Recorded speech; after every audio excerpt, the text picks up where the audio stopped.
Coloradans line up by the mile to honor a man they never met. Specialist Gabe Conde is brought home to birth it. Teacher strike, day 5. This didn't just happen overnight. There are specific steps teachers in your town would have to take before they walk out. A glowing online review left by a guy who loved his stay at the Adams County Jail. And let's just talk with the next governor. Our viewers one-on-one with the candidates. I'm totally good at sitting at home on my couch and being like, I hate that candidate and I love that candidate, but when you see them in person or you talk to them in person, they're much more human. Gather round, humans. It's time for Next. Afghanistan is on its way to joining Korea as another of America's forgotten wars. Colorado remembers, and Colorado honors its own. Lining the long route today from where the casket-carrying Army Specialist Gabe Conde first arrived in Loveland, down to Berthoud, where he grew up, and then on to Longmont, where his memorial service will be held tomorrow. Their words, their very presence, says more than we ever could.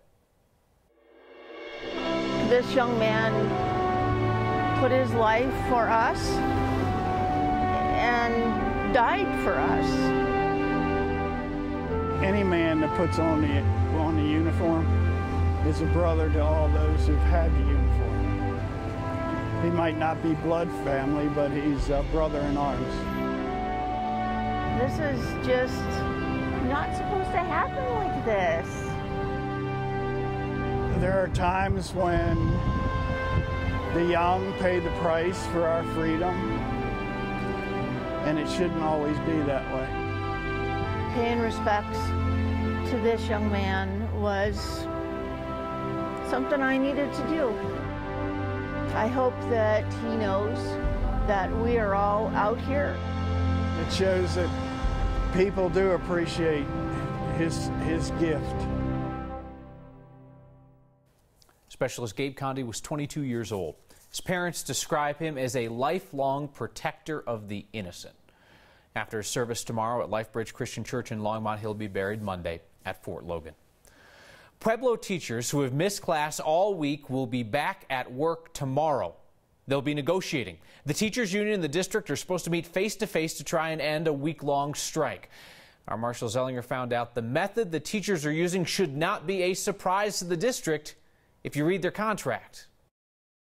We are the union! We are the union! Teachers can't just wake up one morning and go on strike.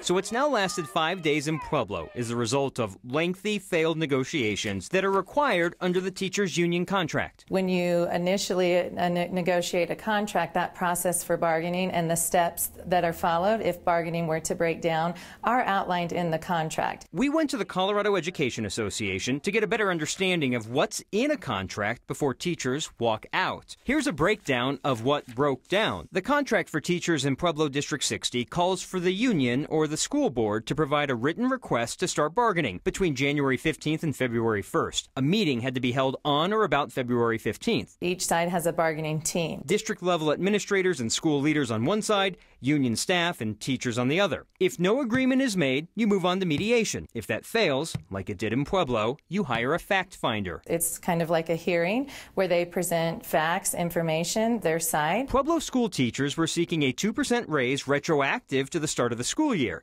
The district said it couldn't afford it because it would reduce its reserves too low. The fact finder determined the district could afford the 2%. The teachers union agreed with the fact finder's report, but the school board voted it down. With still no agreement, the teachers union notified the Colorado Department of Labor that it intended to strike. The district had 10 days to respond, and when it did, neither side had asked the state for help. The Colorado Department of Labor has the choice to intervene or not intervene, and because the Department of Labor chose not to intervene, that allowed them to go on strike.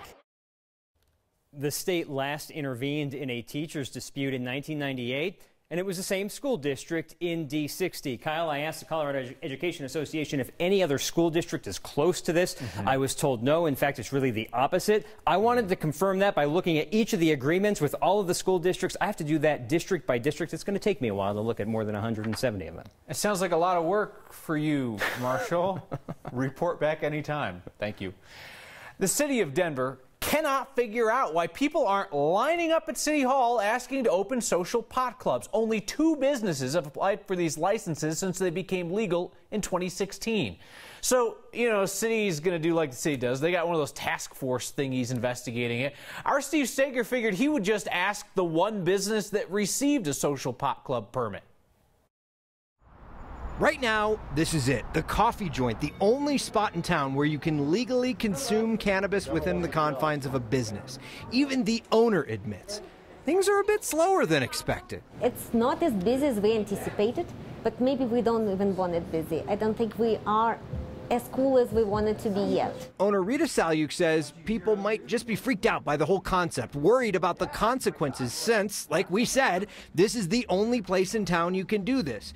As for why that is, she wonders if a lot of it has to do with money and pot investors who see more green in other green enterprises. They consider, I think, this one as non-profitable. They don't want to invest their time and money in it. Right now, to make it somewhat profitable, to me, it feels like the dispensary needs to be nearby. Salyuk owns the dispensary on the other side of the wall, too. She says if she didn't, it likely would be hard to keep this idea afloat.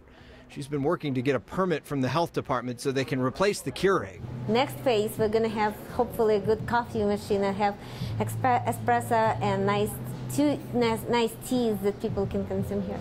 For now, the coffee's complimentary. She makes her money from a $5 cover and the paraphernalia and munchie treats she sells inside. She expects in 6 months or so that she might be making a profit. And we just like to do one step at a time so we can at least getting something going. So one of the things that the task force is looking at, changing city setbacks. Right now, it's hard to find a spot on the map where any of these businesses can actually reside.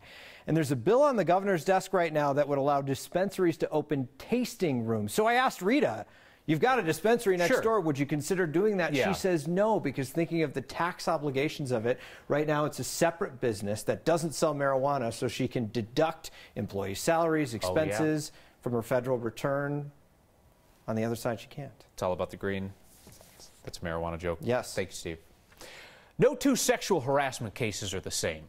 But if you examine the expulsion of Democratic State Rep Steve Lebsack versus the relative shrugging off of allegations against Denver's Democratic Mayor Michael Hancock and Republican State Senator Randy Baumgartner, one might presume that powerful and popular politicians in Colorado avoid punishment for that sort of thing. Our politics guy, Brandon Ritteman, asked the Republican Senate President Kevin Grantham today why Baumgartner just got a slap on the wrist. His local paper ran an editorial saying it's time for the boob grabber to resign.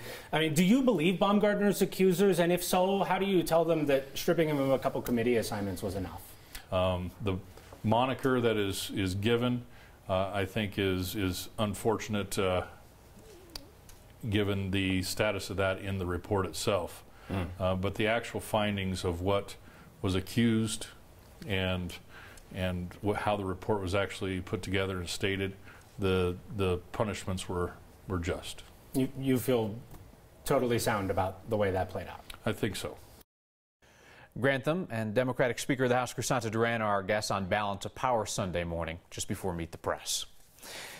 Based on his online review, a dude named Flip Martinez makes this hotel in Brighton sound pretty great. First, I was transported in a private SUV to a pre-screening lobby to make sure that I was eligible to stay. Flip says then the resort went so far as to take his fingerprints to make sure that somebody else didn't steal his reservation. Yeah, Flip was at the Adams County Jail. He was there for skipping court on a speeding ticket. But he wrote up this hysterical Google review that makes the jail sound like the Ritz, sort of. Initially, I was writing a proper review. And then it just hit me. I'm like, wait, I think this will be funny. So I just started writing about the, like I said, it was like as if it was a hotel, as if I had made reservations to go there, which in a way I kind of did, I guess. I was given a gourmet meal consisting of 2 of the finest slices of bread. I think it was rye bread because it was hard like rye. A packet of aged grape preserves, a dollop of peanut butter made from the fanciest molding clay, 3 extra soft vanilla and chocolate cream cookies. So posh. I ate like a plebeian. Adams County seems to have a decent sense of humor about all this. They were the ones who shared Flip's review more widely on social media today. He said he enjoyed his stay so much, he'd go back. We certainly hope not.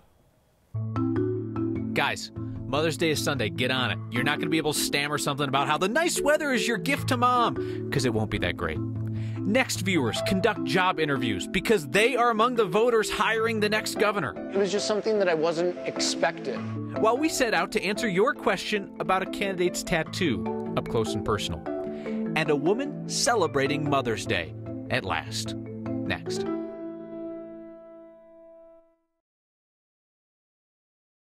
Nice to see a little sunshine early this morning. That popped our temperature to 80 degrees out of DIA. And then this afternoon, those clouds quickly racing right on through. The view from Fort Collins looking a little stormy. Certainly that's going to be the bullseye I'm watching late tonight in northern Colorado and parts of Wyoming, too.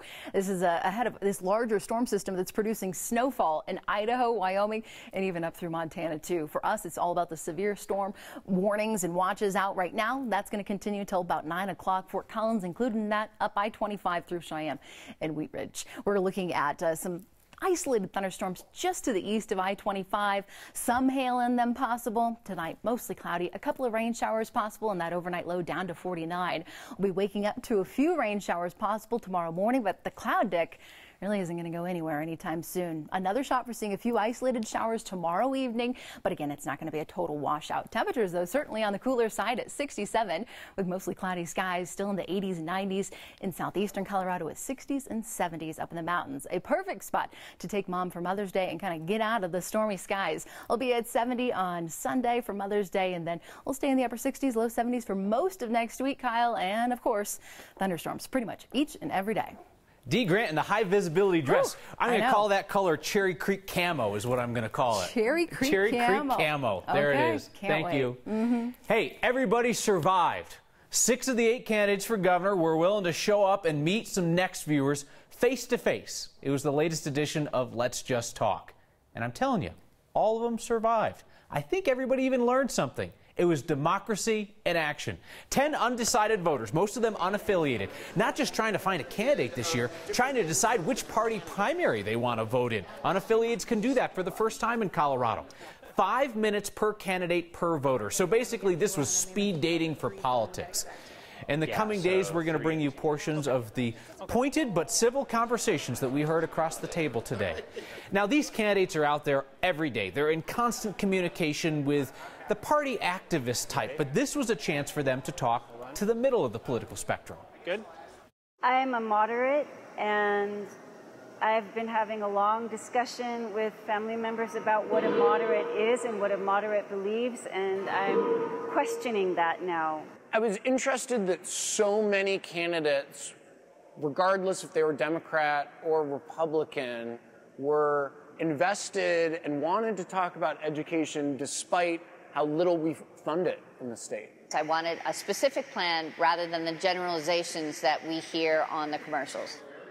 They were digging deep today, so keep an eye out for Let's Just Talk with the next governor coming days here on Next. And hey, while we were out there, our next question on location comes from a couple of Next viewers who wrote to us on Facebook, curious if Lieutenant Governor Donna Lynn really did get a tattoo as seen in her recent campaign ad. So here now is Lieutenant Governor Donna Lynn. You assure me that this tattoo is legit. All right, let's take a look. Absolutely. Okay. I didn't know I'd be taking my clothes off today, but I'll do it for you, Kyle. It's legit. You can rub it. That is a legit tattoo right there, folks. Legit. Yeah, Next is getting answers to all your questions. Mother's Day can be raw for women who think that they have missed their shot to become one. But this is a story of hope after infertility. The most Colorado thing we saw today is the junk in your trunk. And expecting good news from a group filled with joy. Little bundles of it. That's next.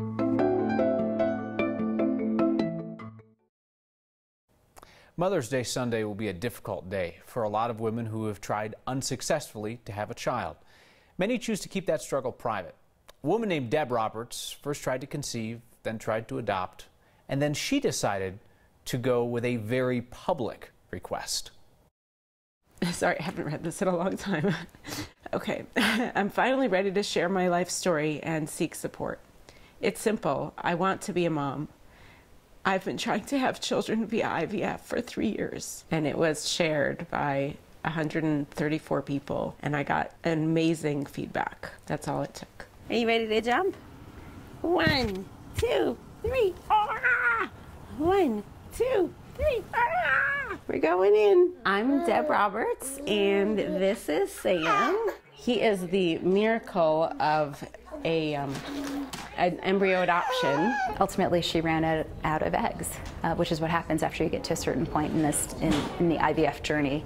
And so what she had to do was actually ask literally perfect strangers for embryos. Once I shared it, it was amazing the support that I got. That I went from I didn't think I had friends to an amazing support group that I didn't know was out there. It's something that a lot of other women struggle with, and I think because she was willing to share her story with so many people, I think she's been able to touch so many more lives. You know, it's almost Mother's Day. What are you going to give me for Mother's Day? Drool? Will I get drool for Mother's Day? And I think it's just so fitting for Mother's Day to see one of the most amazing women I know, the strongest women I know, being able to be a mom. Roberts adopted an embryo from a graduate school friend in Chicago.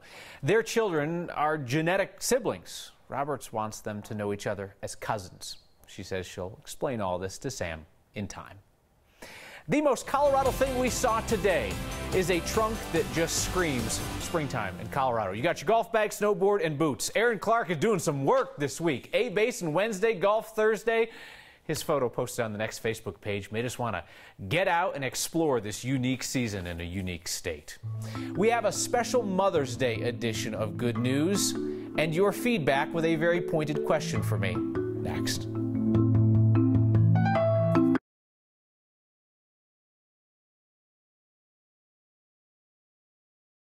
It's Friday. You always get the last word with your good news. Our photojournalist Ann Herbst took her camera to a prenatal yoga class in Denver, where you would assume that everybody's good news was exactly the same. Sometimes good news is easy to spot. One more deep breath. When it's right out there in the open. Feeling the belly expand. Barely hidden by those yoga pants. It's a girl. I'm exploding. If I could shout it from the rooftops every single day, I'm having a baby girl, I would, but. And those hips are gonna send up towards sky, coming up into our first downward facing dog. One awesome thing about being pregnant is that people are nicer to you. When you become a parent, the floodgates just open up and all the parents you know from everywhere sort of come out of the woodwork. I went into a bakery the other day and they just gave me a free cookie. I have this thing for you, I have these resources for you, I have this advice for you. And I wish that energy was extended to everyone when they're not pregnant too. It's a really cool thing.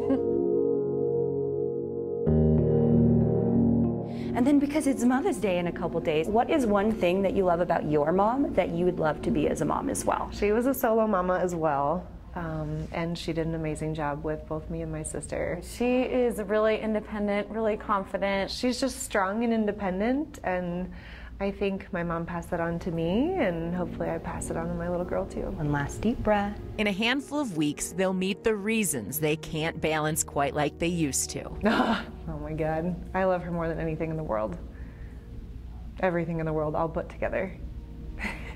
Happy Mother's Day to all moms. I'm gonna cry. And to those who are already bending over backwards for their kids and loving them with every breath they take. For Next, this is Ann Herbst. That's great.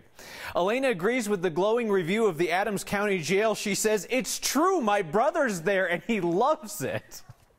Sue Brighton says, "I have this fear you're going to be so successful you'll move on to bigger and better pastures." Well, one, Sue, Next is not that successful.